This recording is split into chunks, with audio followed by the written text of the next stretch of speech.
Warisan Syekhona Khalil Bangkalan kepada para santrinya sudah beredar sangat luas, baik melalui banyak media dalam bentuk tulisan ataupun audio video cerita tentang Syekhona Khalil Bangkalan yang pernah mewariskan semacam simbol yang diwujudkan dalam bentuk barang kepada 4 santri terpilihnya. 1 santri diwarisi pisang emas, 2 santri yang lain diwarisi kitab, dan 1 santri yang lain lagi diwarisi cincin. Keempat santri beliau tersebut di kemudian hari menjadi cikal bakal dari kemunculan organisasi dan tokoh-tokoh yang berpengaruh di negeri ini.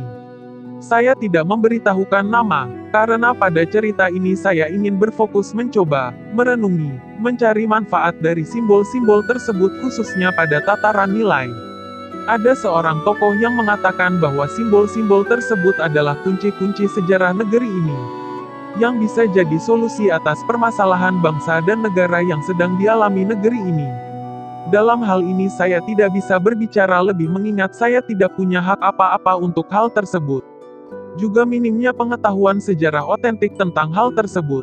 Terlepas dari itu saya kira kita bisa mengambil maknanya demi kemanfaatan untuk peningkatan kualitas hidup kita masing-masing. Pisang emas adalah simbol dari nafkah jasmani. Kalau menggunakan bahasa modern bisa kita sebut sebagai simbol ekonomi. Kitab adalah simbol ilmu, dan cincin adalah simbol cinta.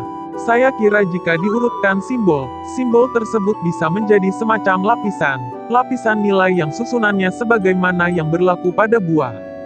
Atau bisa juga disusun menjadi semacam hierarki dari yang terendah sampai dengan yang tertinggi.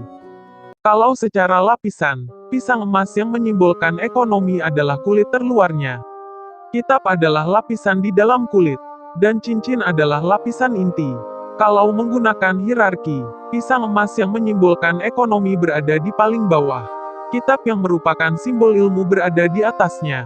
Dan paling puncak adalah cincin yang merupakan simbol cinta. Apapun cara pandang yang dipakai saya kira yang juga perlu digarisbawahi adalah ketiga hal tersebut tidak bisa dipisahkan.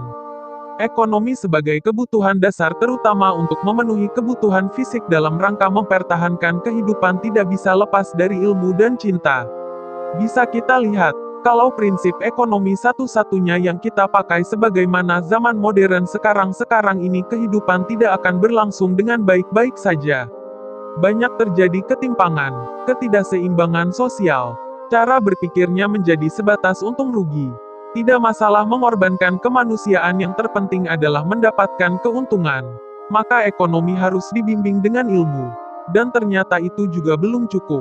Kita lihat, kepandaian di zaman modern seringkali berbanding lurus dengan serakah, arogan, merasa paling benar, merasa derajatnya lebih tinggi dibanding yang lain.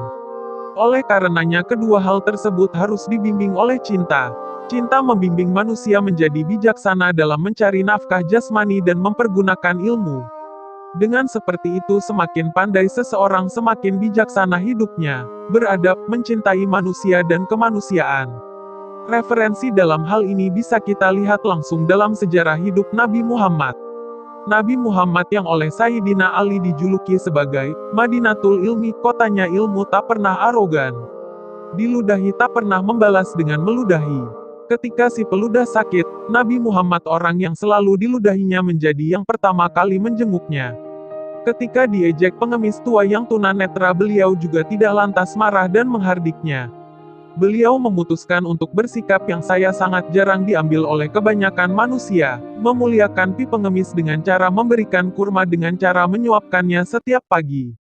Ketiga simbol berupa pisang emas, kitab dan cincin bisa kita jadikan sebagai prinsip hidup yang terimplementasi dalam kehidupan.